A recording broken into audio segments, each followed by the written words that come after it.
राज्य में व्याप्त भ्रष्टाचार और प्रशासन पर उदासीनता का आरोप लगाते हुए पूरे राज्य में आजसू पार्टी के द्वारा हल्ला बोल कार्यक्रम किया जा रहा है। ये 26 तारीख से हल्ला बोल कार्यक्रम आज 6 तारीख को रामगढ़ में हुआ है। आपको बता दें कि राज्य के सभी तमाम प्रखंडों में इसी प्रकार के नज़ारे के साथ इस वीडियो को आप 10 सेकंड के क्लिप में देखें कि किस प्रकार से आजसू पार्टी और उनके समर्थन में लोग मैदान में उतरे हैं और हल्ला बोल कार्यक्रम को सफल बनाने में लगे हुए हैं। हेमंत सोरेन मुर्दाबाद, हेमंत सोरेन मुर्दाबाद।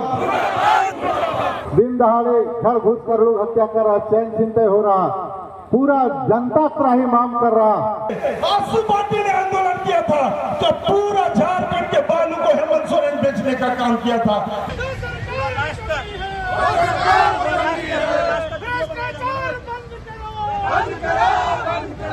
क्या वजह आ गई सर कि आपको हल्ला बोलना पड़ गया और हल्ला बोल कार्यक्रम का आयोजन कर दिया? देखिए, वर्तमान सरकार जो है हेमंत सोरेन, झारखंड मुक्ति मोर्चा, कांग्रेस और राजद का सरकार है। और जो पिछले चुनाव में जो झारखंड की जनता के साथ जो झूठा वादा किया, एक भी वादा यहाँ के लोगों के साथ, झारखंड के लोगों के, यहाँ के युवाओं को, यहाँ के महिलाओं को, यहाँ के किसानों को एक भी वादा नहीं पूरा, सारा वादा खोखला रहा। इन्हीं विषय को लेकर हम लोग हर एक प्रखंड मुख्यालय से लेकर जिला मुख्यालय तक हम लोग हल्ला बोल कर रहे हैं, ताकि जनता को हम लोग यह चीज़ बताएं या झूठ बोलकर यहाँ के जनता को धोखा देकर सरकार बनाए। और उल्टा अलावे जो कोई भी वादा नहीं पूरा किया, उसके अलावे जो व्याप्त भ्रष्टाचार बढ़ा, जो लूट खसोट बढ़ा, जो आप लोग भ्रष्टाचार जो बढ़ा आप देख रहे हैं, कई अधिकारी जेल जा रहे हैं, मंत्री जेल जा रहे हैं, मुख्यमंत्री जेल जा रहे हैं और पकड़े भी जा रहे हैं। चोरी और सीना चोरी जिसको कहा जाए साक्षात झारखंड में दिखाई दे रहा है। और लॉ एंड ऑर्डर का तो फिर कहिए ही मत, दिन दहाड़े रामगढ़ में कई हत्याएं हुई, कई लूट हुआ।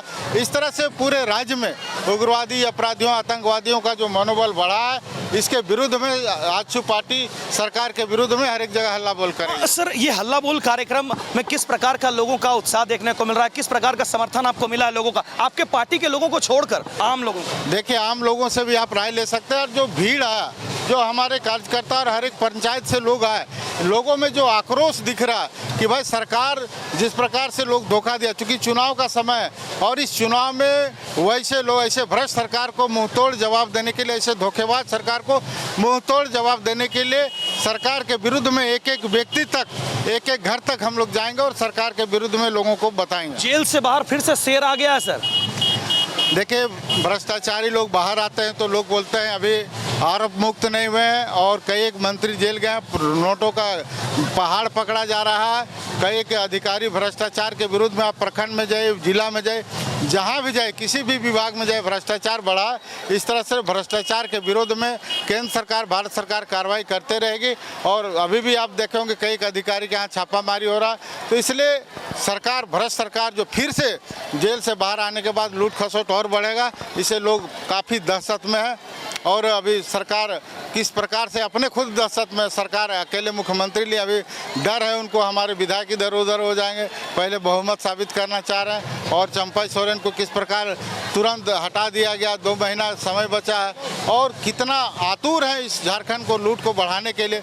पत्थर, लोहा, कोयला, बालू, किस प्रकार से बालू के चलते लोग त्राहिमाम कर रहे हैं, पत्थर लूटा जा रहा है, पत्थर मिल नहीं रहा, घर नहीं बन पा रहा, आवास नहीं बन पा रहा है। इस तरह से जितना भी कहे इस सरकार पर जो आरोप लगा है, यह बिल्कुल वास्तव में ऐसे सरकार को, भ्रष्ट सरकार को हम लोगों को उखाड़ फेंकना। वर्तमान में राजनीति चर्चाएं जो चल रही है सर कि चंपई सोरेन को महज कुछ दिनों के लिए, जब वो जेल गए तो इनको गद्दी दे दिया गया और फिर जब से बाहर आए तो फिर हेमंत सोरेन गद्दी पर बैठ गए। देखिए, हेमंत सोरेन जो इतना भी कर रहे हैं, आज आप आम लोगों से आप पूछ ले, जिस प्रकार से राज्य को लूटने का काम, जिस तरह से जेल से आते ही उन्होंने आतुरता अपना दिखाया के बाद तुरंत उनको हटाकर बैठ गए और फिर से लूट में लग गए।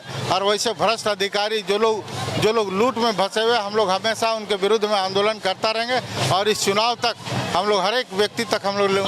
अंतिम सवाल सर, तो राजनीति चल रही है, 81 विधानसभा पे फिर से अब चुनाव होना है, संसद के बाद अब यहाँ राज्य में चुनाव होना है सर।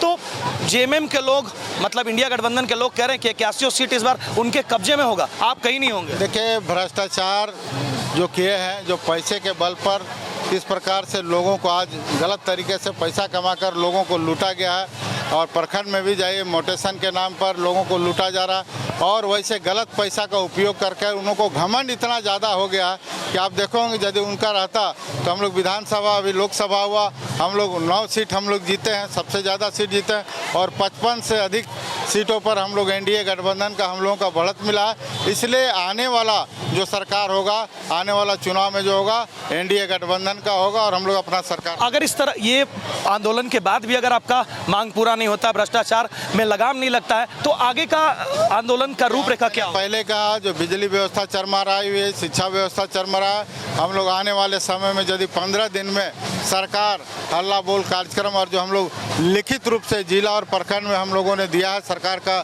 जगाने का काम किया है, यदि सरकार नहीं चेता तो हम लोग उग्र आंदोलन करेंगे और हम लोग सड़क पर उतरेंगे। मतलब ये ट्रेलर था?